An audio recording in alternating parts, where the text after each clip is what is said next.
Hello and welcome to this NET Mythconceptions video.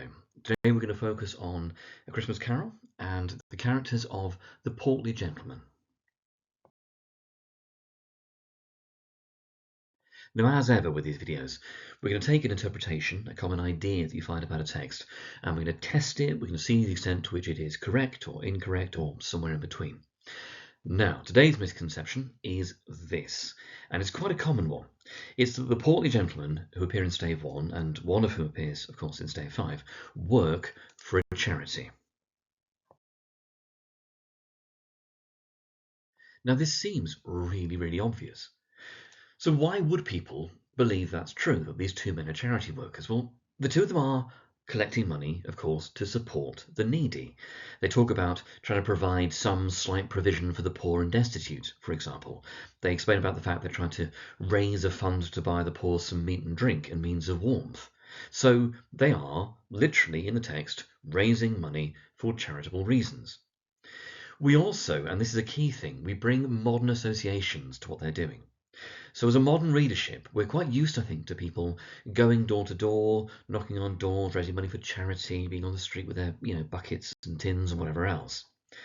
And quite often, not always, but quite often, those people who are raising money for charities are employed to raise that money. They're charity workers, although often, of course, equally, some of them are volunteers.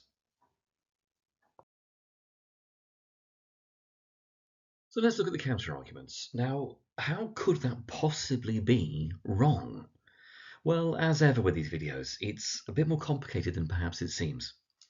Now, let's start off with the fact that the two gentlemen are never actually stated as being people collecting for a charity.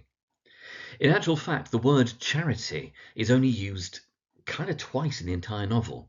The first time is literally the word charity, used by Marley in Stave 1. He says, "The common welfare was my business, charity, mercy, forbearance, and benevolence." And Fred also in Stave 1 refers to Christmas as being a charitable time. Now, the problem we have here is that our modern understanding of the word charity is different from the Victorian audience. The meaning of the word has essentially changed. For a modern audience, charity generally refers to an organisation that supports the needy in some way, shape or form. And that could be by raising money, by providing food, by providing clothes or shelter and that sort of thing. Now, charities are also, in the modern era, generally, not always, but generally, they're non-religious, they are secular. Now, for a Victorian, charity was not an organisation, it was a virtue that someone could have and that they could demonstrate. So what it refers to is generally what we describe as being like a Christian love for others, a sense of a religious duty to help the poor, the deserving poor, to be fair, as the Victorians would see them, and they would split them between the deserving poor, the people who should be helped, and the undeserving poor where it's their own fault. But the idea of charity, also for a Victorian audience, would carry a sense of exercising some kind of moral superiority over the poor, of judging them. So for a Victorian audience, charity was something seen as a social duty to try and intervene in the lives of the poor. So for a modern audience, charity is institutional. For Victorians, charity was about personal benevolence. It was about the use of philanthropy to demonstrate moral superiority. Now, there were Victorian organisations which would support the poor and needy, but generally they were run by wealthy volunteers. So these portly gentlemen are collecting donations for the poor and needy, but they wouldn't be generally employed by an organisation to do this. Now, in fact, these men are intended as some sort of equivalent for Scrooge, for Marley, or for Fezziwig, in terms certainly of their social status. And that's why they present their credentials, their proof of who they are. And gentleman here doesn't just mean man, which in the modern era we tend to use it to mean. For a Victorian, the word gentleman would have carried very strong social, moral, class-based meanings. To be a Victorian gentleman would typically mean some combination of maybe having been born into the upper or upper middle classes, of having independent means, of being educated, of being articulate, of being literate, of also being moral, dutiful, patriotic, religious, respectable. And all of that links to why they're portly. Now, for a Victorian, that would have meant stout, broad-figured, well-fed, prosperous-looking. It wouldn't have been intended as an insult, and it wouldn't just have meant fat. To be portly for a Victorian is to be someone with a solid, rounded, dignified appearance and presence, and someone therefore physically showing that they have the financial means, the social stability, the time to grow stout. To be portly for a Victorian is a sign of success, but it's also a sign of pleasure, of finding enjoyment in life, in food and drink. And that's also why both The Ghost of Christmas Present and Fezziwig are described in a similar way. So we have a jolly giant with a capacious breast in terms of the ghost. In terms of Fezziwig, he has a capacious waistcoat, a rich, fat, jovial voice. So Fezziwig, etc., but these two charitable gentlemen, these two portly gentlemen, these are successful, they're wealthy, respectable figures who are doing their social duty. They are, in that sense, the antithesis of Scrooge. Now, when Scrooge is described, we have these references to the cult having nipped his pointed nose, to having shriveled his cheek, to his thin lips, right at the start of Stave 1. So Scrooge is someone who is thin, who doesn't take joy and pleasure in life. Now, this charitable thing, though, in a broader sense, it's a mistake to think that that's any kind of regular activity. Notice here in the text that it's described as being at this festive time of year, that the poor and destitute suffer greatly at the present time, that these gentlemen are encouraging Christian cheer of mind or body through providing meat and drink and means of warmth. This is a Christmas thing. And it was a convention around Christmas time for this to happen.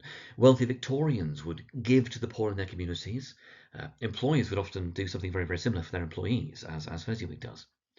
But it was also common to have special, large-scale charity feasts to which the poor would be invited.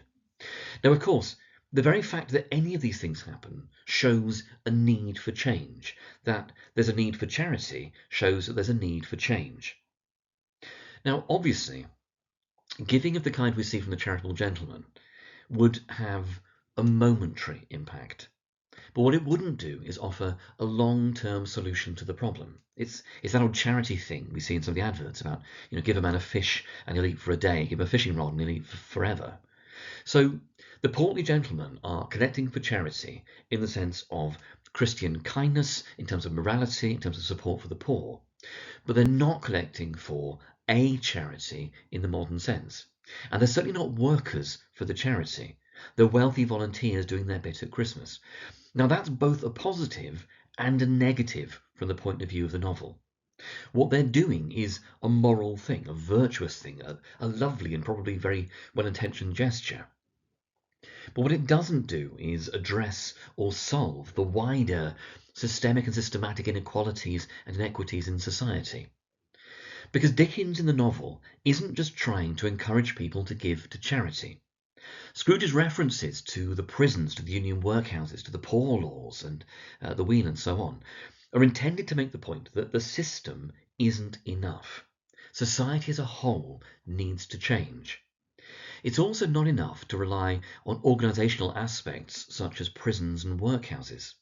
Individuals need to take an individual interest. To phrase it another way, it's not enough in the novel for Scrooge to pay his taxes and to pay Bob's wages. But neither, in a broader sense, is it enough for them just to give to charity, or for Scrooge just to give a goose to the Cratchits at Christmas, lovely gesture though it is. What they need is for Bob Cratchit to have a raise to his salary, and for his struggling family to have help long term, not just a token handout at Christmas. So where does this leave us with our myth conception? Well, the idea that the portly gentlemen from Stave 1 and Stave 5 work for a charity is not quite right. They are working for charity in the sense of collecting, in terms of being charitable, And they also represent some positive aspects of society. But actually what the portly gentlemen demonstrate is both the need for individual charity, but also the broader need for social change on a number of different levels.